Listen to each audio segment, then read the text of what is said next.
Hi everybody, it's Kathy here, and we are on the first Saturday of the month, so that means it's Stamp and Stencil Savvy. Can you believe it? We're in March already, and for March we are stamping with watercolours. So I'm going to go with blues today. So I've got this Scrapping Reflections Fantastic stencil. I've got my white cardstock, I've got some Vicky Bouton which I'm going to throw in and use as borders and embellishments. So let's get the base started, and this is the most part. So here's my stencil. It's a great Scrapping Reflections stencil. I love it. It's waves. It's fantastic, and it's one of my favorites now. So I'm using the Salty Ocean Distress Oxide here, and I'm stenciling through the waves because I want to create that background for my photo, as you saw, of that whale dorsal.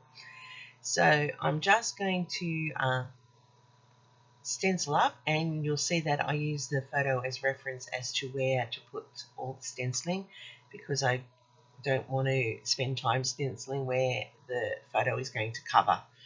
Now this is just a beautiful stencil. It's of really good quality. I'll put a link down below for the shop that is Scrapping Reflections, and you need to go check them out. The quality is just amazing, and I did get it sent here to Australia, and the pricing was quite reasonable for postage. So very good quality and really great stencils to work with.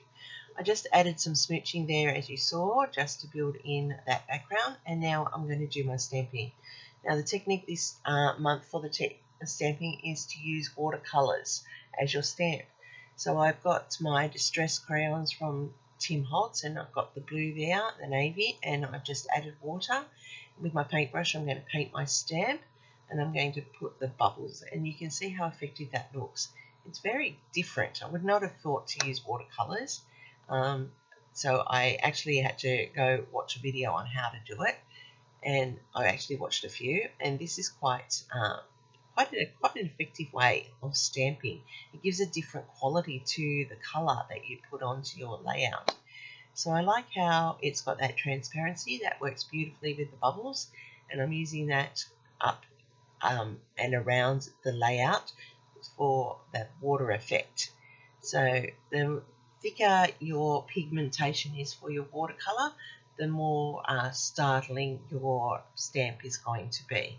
So I'm now going to cross it out to this smaller one, and I'm changing my Distress Oxide more to aquamarine blue, and I'm going to use that to stamp in some more detail. And this one is quite thick in its pigment colour, so I'm just going to get a really rich covering of my stamp here, and then I'm just going to layer it onto the layout, as you can see. And look how defined that comes out. Who thought watercolours would be a good medium for stamping? That's great. I'm going to do that a bit more, I think. I like the effect it gives. So I'm just layering this up so it looks like there's bubbles coming up through the ocean, through the waves, like the whales as they come up for air. And look at that. Isn't that an amazing photo? That was taken when I was in Vancouver, at Vancouver Island, up at Campbell River last August. Amazing day out on the boats. We were on the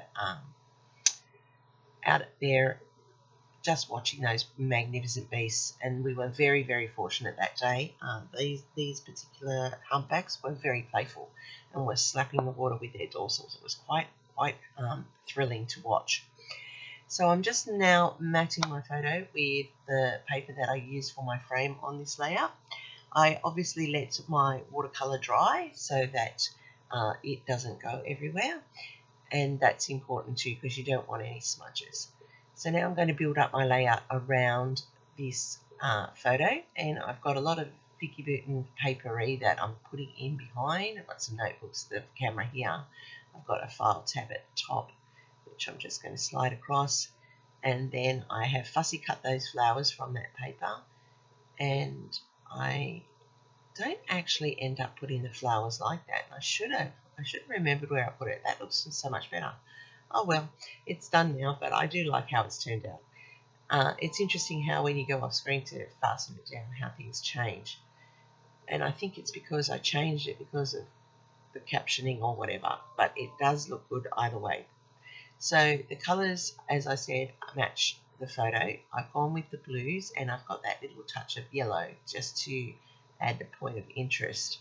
And I'm just putting that in there, and it looks quite effective so far. So I'll go off screen and adhere all that. And as I said, look, my flowers and everything changed, but that's okay because I put the journaling into that little tag.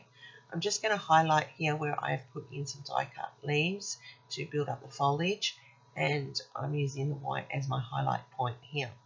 And that's just a tip to add some feature to your layouts. And you can see that I also added 2 circles to the top of the photo behind that file but just to lift it further up off the layout. I'm adding in some pops of colour here in a light aqua colour so that I can set up the visual triangle. They do have a pearly sheen, and they create like that enamel dot faux imagery on the layout. So there you can see that's how this has come together, the stamping with the stenciling, and all of those pieces just match beautifully to create a nice focal point for the photo. And this will have a companion page that will go with it, and you'll see that later on through the days.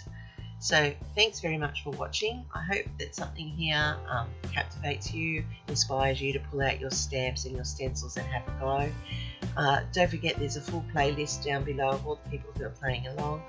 I'm looking for those thumbs up, and if you haven't already hit that subscribe button, please do so. I really would hope that you'd come back and watch some more of what I'm producing. Thank you to all my subscribers who do keep coming back.